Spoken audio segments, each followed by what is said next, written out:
रायगढ़ रियासत के एक छोटे से गांव में विमला काकी नाम की एक बुढ़िया रहती थी। उसका बेटा रतन एक गरीब किसान था जो जैसे तैसे कर अपनी जीविका चला रहा था। एक दिन रतन खेत में काम कर रहा था। बहुत ही ठंड पड़ रही थी। 2 दिनों से कुहासा छाया हुआ था। अचानक रतन का शरीर ऐंठ गया और वो वहीं पर गिर पड़ा। उसे पैरालिसिस हो गया। जैसे तैसे कुछ लोग उसको उठाकर घर में लेकर आए। घर में त्राहिमाम मच गया। कुछ लोगों ने कहा कि गरम तेल से मालिश करने पर ठीक हो जाएगा, लेकिन 3 दिन बाद भी कोई सुधार नहीं हुआ। सुनो जी, आज तुम्हें बेड पर पड़े हुए 3 दिन हो गए, लेकिन अभी तक तुम ठीक नहीं हुए हो। दिनों दिन शरीर गिरता ही जा रहा है। क्यों ना शहर में जाकर डॉक्टर से दिखवा लिया जाए। तुम तो जानती हो सुनीता, अपने पास डॉक्टर से दिखाने के लिए पैसे हैं नहीं। अब लगता है कि यह बीमारी मेरी जान लेकर ही जाएगी। ऐसा क्यों कहते हो जी? तुम्हारे बाद हमारा क्या होगा? तभी वहाँ विमला काकी आती हैं। क्या बात है बहू, क्या हुआ? क्यों रो रही है सुबह सुबह? देखिए ना माँ जी, कैसी बहकी बहकी बातें कर रहे हैं। माँ, तुम लोगों से क्या छुपी हुई है हमारी गरीबी? हमारे पास उतने भी पैसे नहीं है कि तुम लोगों को सही से खाना खिला सकूं। और ये पगली मुझे शहर जाकर डॉक्टर से दिखाने की बात कर रही है। जो भी कुछ रुपए घर में पड़े हैं वह भी मेरी बीमारी में चली जाएगी। ऐसा नहीं कहते मेरे लाल, तुझे कुछ नहीं होगा। तुम्हारे लिए मैं यमराज से भी लड़ जाऊंगी। पिताजी, हम लोगों का क्या होगा? कौन देखेगा हमें? पिताजी, मैं आपके बिना जिंदा नहीं रह सकता। बेटा, ऐसा नहीं कहते। मेरे बाद तुम्ही को पूरा घर संभालना होगा। अब चुप भी रह रतन, अब जो मैं कहूँगी वही होगा। कल हम लोग तुम्हें डॉक्टर के पास दिखाने शहर लेकर जाएंगे। हाँ बस। दूसरे दिन रतन को लेकर विमला काकी और सुनीता शहर डॉक्टर के पास पहुंचते हैं।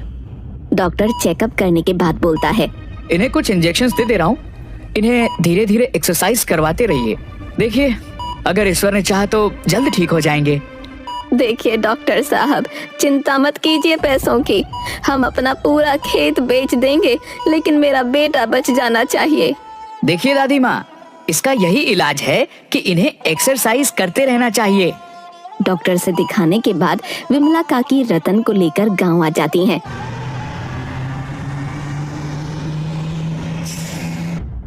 दिन प्रतिदिन रतन की हालत खराब होती जा रही थी। तब किसी ने विमला काकी को बताया कि यहाँ से 700 मील दूर बर्फीली पहाड़ियों के ऊपर एक देव भूमि है, जहाँ तपस्वी देवराज तपस्या में लीन है। अगर वो चाहे तो रतन ठीक हो सकता है। सुनीता, मेरा सामान एक झोले में रख दे। अपने बेटे को बचाने के लिए मैं तपस्वी देवराज के पास जाऊंगी। लेकिन माँ जी, सुना है वहाँ का रास्ता बहुत ही दुर्गम है। आपकी सेहत वैसे भी ठीक नहीं। दादी, मैं आपके साथ जाऊंगा देवभूमि में, अपने पिताजी को बचा कर लाऊंगा। ठीक है बेटा, हम दोनों कल ही देवभूमि के लिए निकल जाएंगे। सुनीता, तू रास्ते का सामान एक झोले में रख दे और सुमति के साथ मिलकर रतन की देखभाल कर। हम जल्द ही तपस्वी देवराज से मिलकर लौट आएंगे। ठीक है माँ, जो आप लोगों की इच्छा। मेरा सुहाग बच जाए बस। दूसरे दिन पहाड़ पर चढ़ते हुए, दादी, आगे और ठंड मिलेगी। ऐसा करो, तुम यहीं आराम करो, मैं तपस्वी देवराज से मिलकर आता हूँ। नहीं बेटा, मैं खुद तपस्वी देवराज से मिलकर बेटे के जीवन की भीख मांगूंगी। मुझे मत रोक।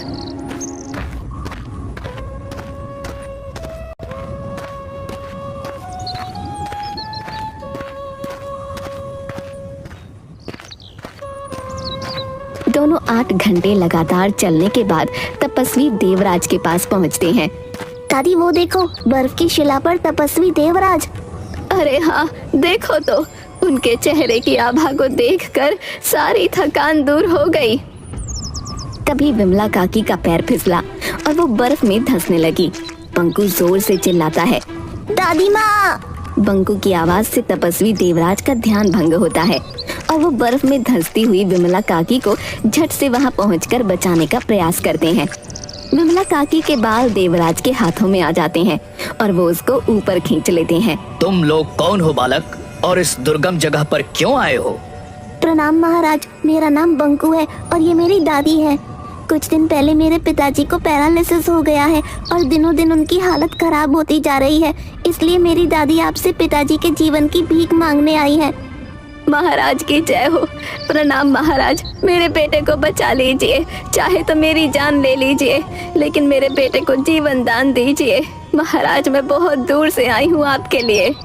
माताजी, इस दुर्गम पहाड़ी पर आकर आपने साबित कर दिया कि माँ अपने बच्चे को बचाने के लिए यमलोक में भी पहुँच सकती है।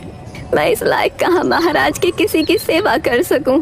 काश मेरे पास कोई अलौकिक शक्ति होती तो मैं हर जरूरतमंद की सेवा करती। आप हमें आशीर्वाद दीजिए। मेरा आशीर्वाद तो आपके साथ ही है। आपके बालों को मैंने छुआ है।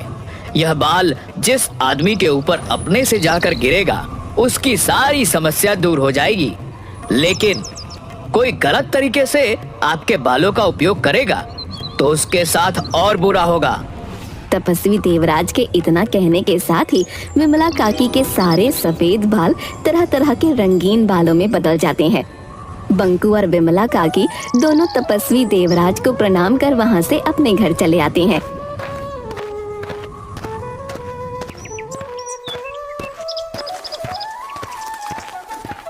जैसे ही रतन के बेड के पास पहुंचते हैं, विमला काकी का एक बाल उड़कर रतन के ऊपर जाकर गिरता है और वो तुरंत ठीक हो जाता है।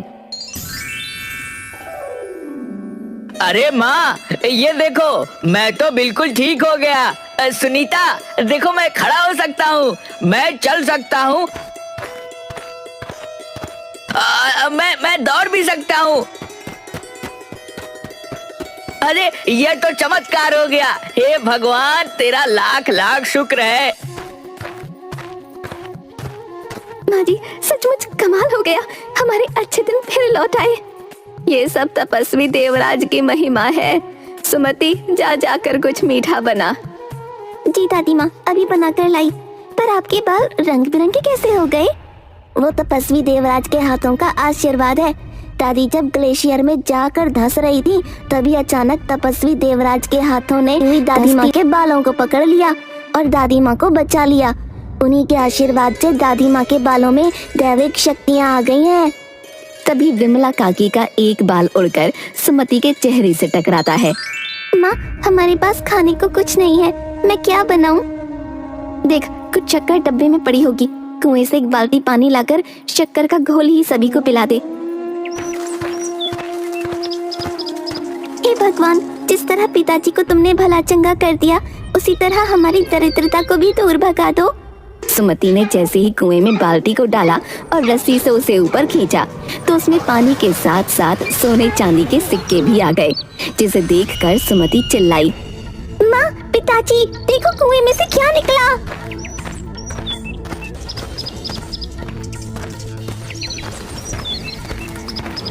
क्या हुआ बेटी, इतना चिल्ला क्यों रही हो?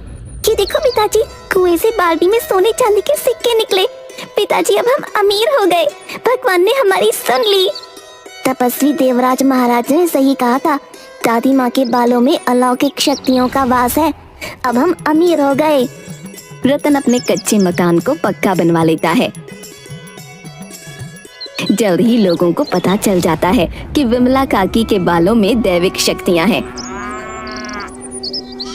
गांव वालों के साथ साथ अब दूर दूर से लोग अपनी समस्याओं के साथ विमला काकी के पास पहुंचते हैं।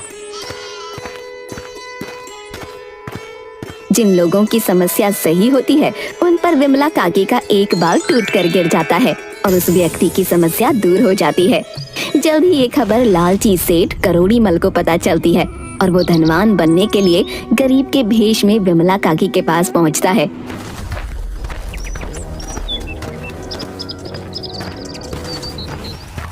दादी माँ, मैं बहुत ही गरीब आदमी हूँ। मेरे घर में खाने के लिए कुछ नहीं है। मेरे बेटी बेटियाँ भूखे हैं। देखने से तो गरीब प्रतीत होते हो, लेकिन मेरे बाल उड़कर तुम्हारे पास पता नहीं क्यों नहीं जा रहे। मुझ गरीब के साथ ऐसा ही होता है, भगवान भी मेरे साथ मजाक करते हैं। तुम हमें अपना एक बाल तोड़ के ही दे दो। नहीं बेटा, जब तक तुम्हारी अर्जी सही नहीं होगी बाल अपने आप तुम्हारे पास नहीं जाएंगे, तब तक तुम्हारा कल्याण नहीं हो सकता। दादी माँ, मेरे भूखे प्यासे बच्चों पर तरस खाओ, मुझे अपना एक बाल दे दो। इस तरह करोड़ीमल विमला काकी से झूठ बोलकर उनका एक बाल ले लेता है।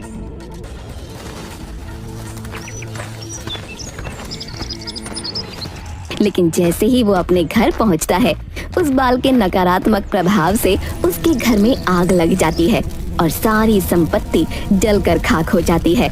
वो रोड पर आ जाता है। उधर डाकुओं के सरदार चंपत सिंह के अड्डे पर। सरदार, सुना है रायगढ़ रियासत के एक गांव में विमला काकी के बाल में जादुई शक्तियां हैं। अगर वह बाल हम लोगों को मिल जाए तो हम लोग धरती के सबसे अमीर और ताकतवर आदमी हो जाएंगे। तो ठीक है, हम कल ही उस गांव पर धावा बोलकर उस बुढ़िया के सारे बाल को काट कर ले आएंगे। दूसरे दिन चंपत सिंह अपने दल बल के साथ विमला काकी के घर पर धावा बोल देता है। ए बुढ़िया, चुपचाप अपना सारा बाल हमें दे दे, इसी में तेरी भलाई है, नहीं तो तुम्हारे साथ साथ तुम्हारे पूरे परिवार को गोलियों से उड़ा दूंगा। देख बुड्ढी, सरदार को तुम नहीं जानती, इसके नाम से सारा इलाका खाली हो जाता है। चुपचाप अपने बाल को कटवा ले, नहीं तो तेरा खानदान तुम्हारे सामने ही साफ हो जाएगा। अरे ओ जगीरा, बड़े ही रंग बिरंगे बाल है रे बुढ़िया के, 2-4 बाल तोड़कर लाना तो जरा, देखो क्या खास है इन बालों में। जगीरा आगे बढ़कर विमला काकी के 2-4 बाल तोड़कर सरदार चंपत सिंह को देता है। चंपत सिंह के हाथों में जैसे ही बाल आते हैं, उसे और उसके दल के डाकुओं को दस्त शुरू हो जाते हैं। अरे भाई, ये मेरे पेट में ये क्या हो रहा है? हटो मेरे आगे से। आए हाय, मेरा तो काम धोती में ही हो गया लगता है। वो गांव के खेतों में दौड़कर भागते हैं। उसी समय पुलिस वहां पहुंचकर उन डाकुओं को गिरफ्तार कर लेती है। अरे सबको धर पकड़ो ससुरों को, कोई भागने न पाए। बस थानेदार साहब, थोड़ी देर की मोहलत दे दीजिए। अब कोई मोहलत नहीं मिलेगी, सबकी धोती पीली करवाऊंगा। डालो इन्हें जिप्सी में।